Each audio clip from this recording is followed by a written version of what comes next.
Hello, dear fans, friends, and subscribers. Welcome to the daily cricket show, Cricket Happenings.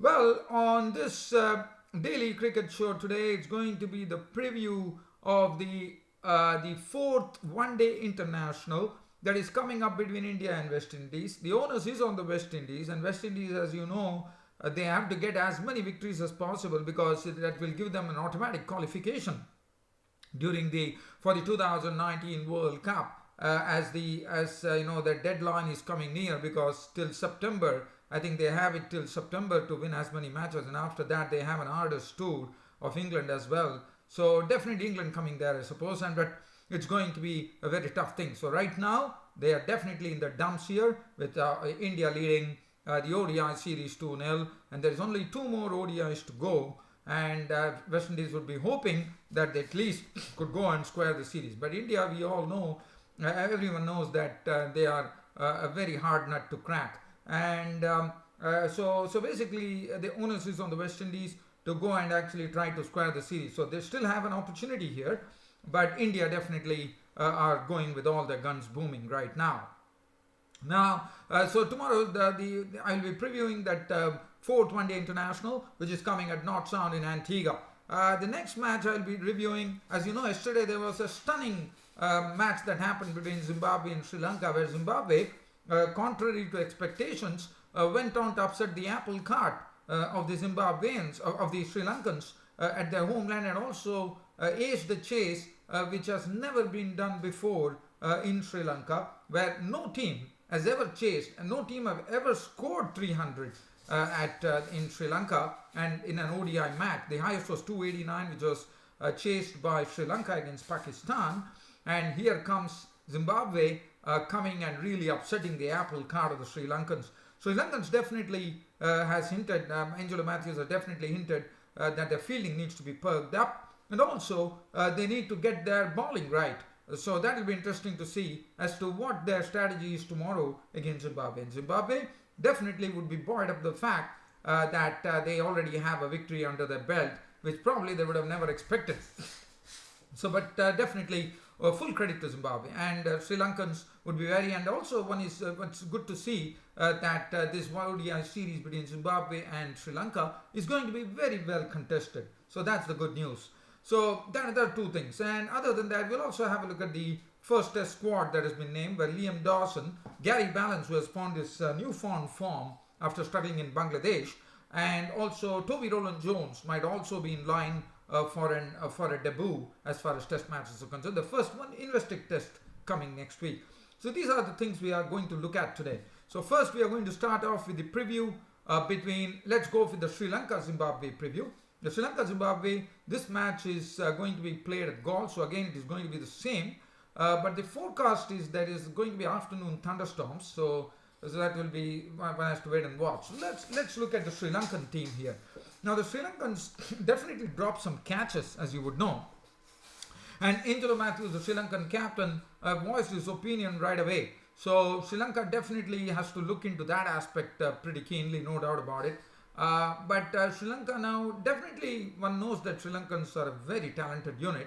But what one is going to see here is what are the changes. The problem, let's look at the weak links for Sri Lanka.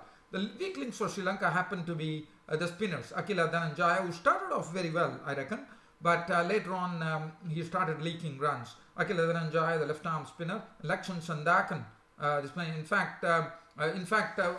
Afonso was also very costly, Mauricio Afonso. So that probably gives an opportunity for Lakshan Sandakan to make his first appearance. And also there's going to be one more change, as the possible 11 has been announced, with Dushmanta Chamira actually replacing the other bowler. Let me see who it is. Nuwan Pradeep is already there in the mix. So Lasith Malinga is out because of an injury. So Dushmanta Chamira takes his place.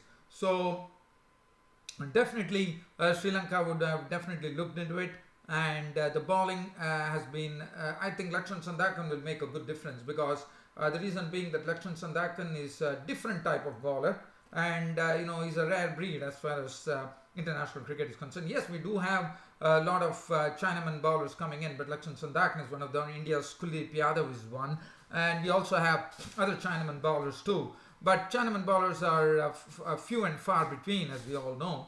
So definitely, I think Zimbabwe would have not had a lot of chance of actually facing to a Chinaman bowler, and I think that will be a sort of a real test for them, and that'll be interesting to see how the Zimbabwean batsmen shape up against the Sri Lankans. I've already told you, for Sri Lanka to me, for Zimbabwe to me, wherein lies their strength is their batting lineup. Their batting order is pretty strong, and we saw that the other day, how they aced the chase of 316 with 6 wickets to spare. So definitely the strength lies in their batting. The bowling is not having much of teeth, I would say.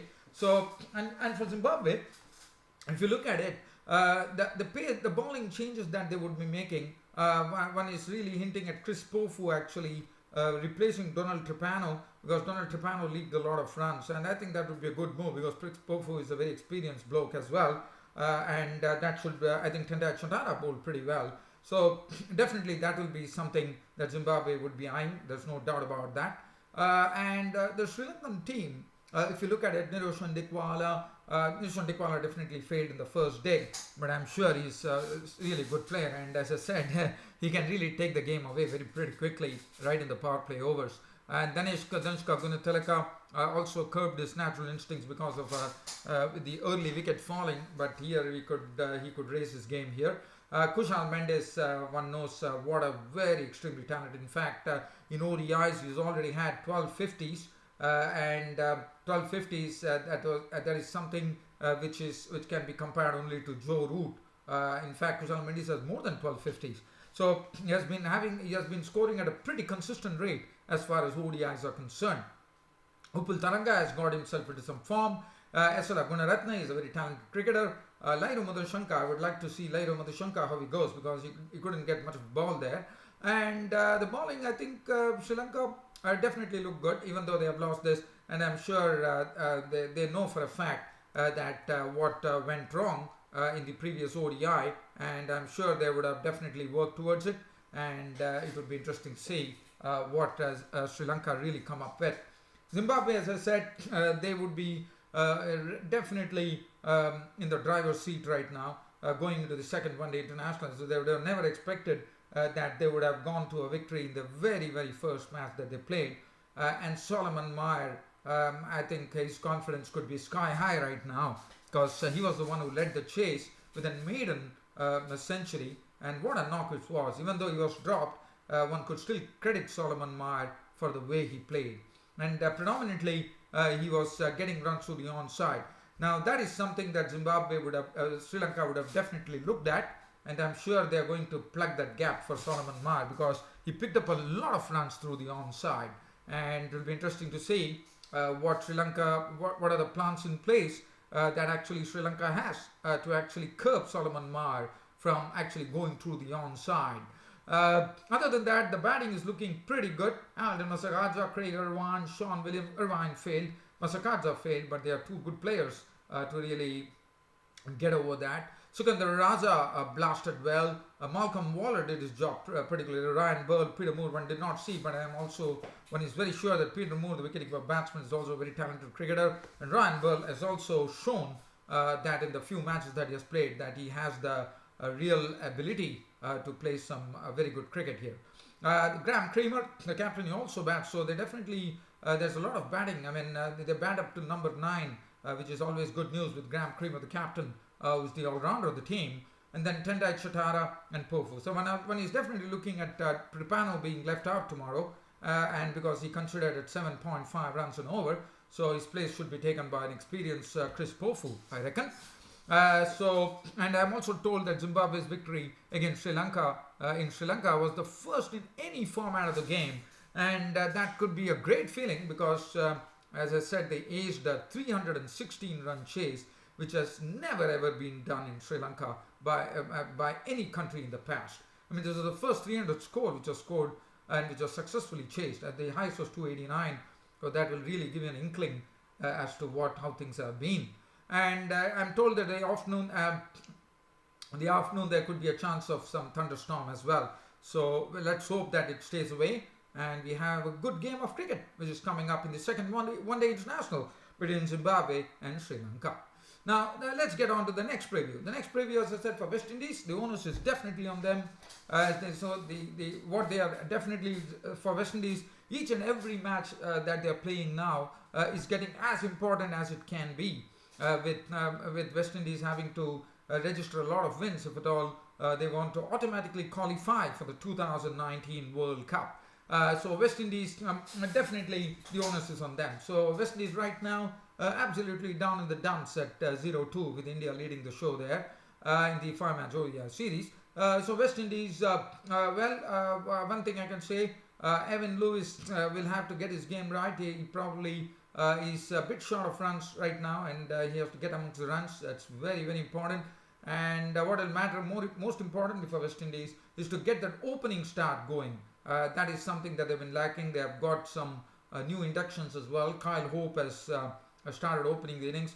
I would rather say that probably Shai Hope, who has been pretty consistent as far as the West Indies is concerned, that could be something that West Indies could try, where Evan Lewis, the aggressor, could have Shai Hope because the only reason being that he has more experience, and also he's one who has been scoring at a consistent rate as well. He's in good form as well. So probably Kyle Hope could be coming one drop, his brother. And then they have Jason Mohammed. Jason Mohammed is a very talented cricketer, and there's no doubt about it. That Roston Chase, there's nothing to say because he has already proved his capabilities as a very good ODI player. Jason Holder, the captain, always leads from the front. Roman Powell looks to be a very attractive young cricketer. Roman Powell, it's an exciting one because he's a good all-rounder. Ashley Nurse. The other day we saw Ashley Nurse and Devendra Bishu bowl very well on this pitch, but as I said, even though this pitch was a two-pace pitch, it was the Indian spinners actually getting on top there. But still, Ashley Nurse and Devendra Bishu did a pretty good job. Miguel Cummins, Keswick Williams, definitely a very good ODI bowler, no doubt about it. One knows that Keswick Williams is a good bowler, but it's only a matter of probably he hitting his straps, I reckon. Miguel Cummins, another good bowler. And as far as India is concerned, well, they definitely they know for a fact that now they can't lose the series. So it would be interesting to see whether India really go for some experimentation here. There is talk going on that Rishabh Pant might be getting an opportunity. He's a good hitter of the ball, as you know. He's a clean hitter of the ball. And also that could be an opportunity for another player. Let's see who it is. I'm really looking at it right now. It seems Rishabh Pant is the only one who could probably make the cut here. Whether Rishabh Pant would get an opportunity, it remains to be seen. It all depends on Virat Kohli, the Indian captain.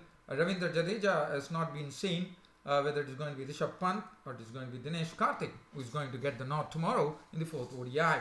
As you know, India now they can't lose it, so it's quite a possibility that Rishabh Pant might be in for Yuvraj Singh, but one has to wait and watch. India definitely doing well. Again, they know for a fact that the 4th ODI is going to be played on the same ground in North Sound in Antigua, and definitely they know what to expect. They know this pitch has been two-paced.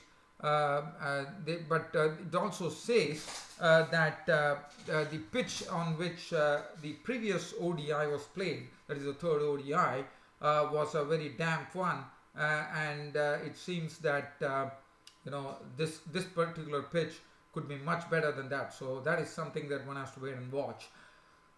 India, definitely one good news for India is that Ajinkya Rahane, who definitely did not get an opportunity in the Champions Trophy, has really showed what a good player he is. Yes, one would probably feel that he occupied 112 balls for his 73 and was there in 43rd over, but that was also a very important innings because he really held the fort for India when the wickets were falling around. So definitely that was a good knock. So Ajinkya Rahane, and also on a two-pace pitch, I thought Ajinkya Rahane did pretty well. So the batting is looking pretty sharp. Shikhar Dhawan, Rahane, Kohli missed out. One knows that Shikhar Dhawan and Kohli missed out. Rishabh Pant could come in for Yuvraj Singh. Dhoni has just got the man of the match, so that is very good. We all know that what he can do to the bowling. Kedar Jadhav also impressed. Hardik Pandya, the all-rounder.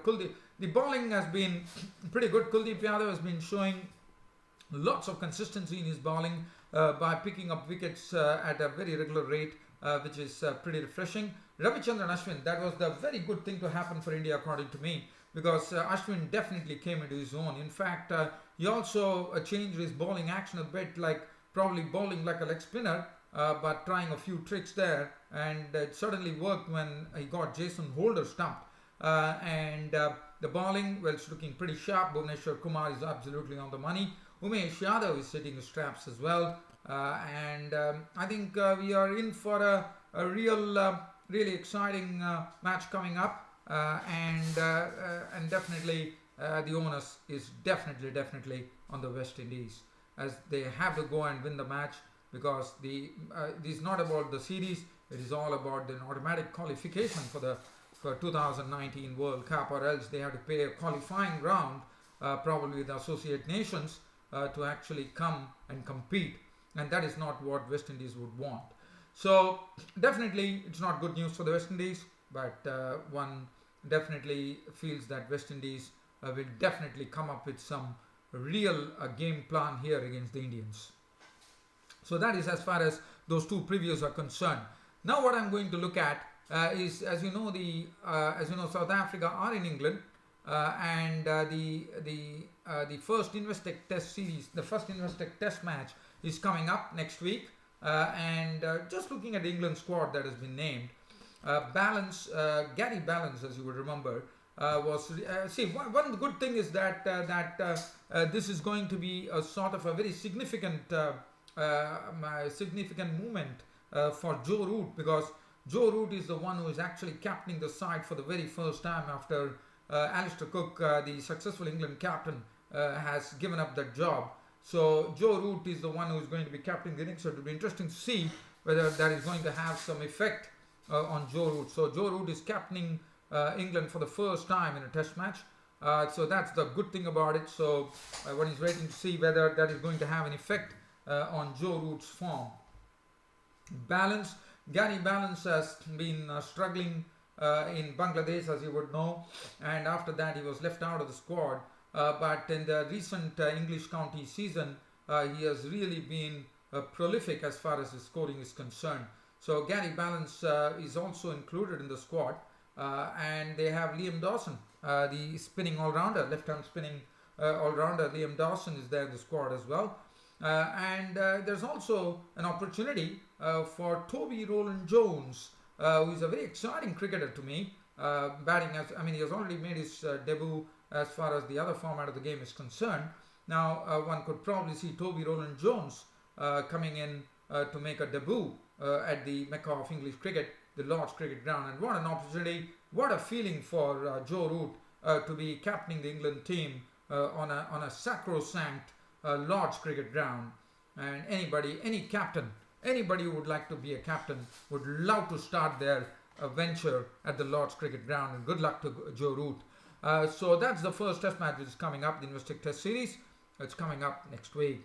Well, dear fans and subscribers, hope you all loved this cricket broadcast of mine, and there's more to it coming as far as tomorrow's Cricket Happening show is concerned, where I'll be looking at both the ODIs, India versus West Indies, and Zimbabwe versus Sri Lanka.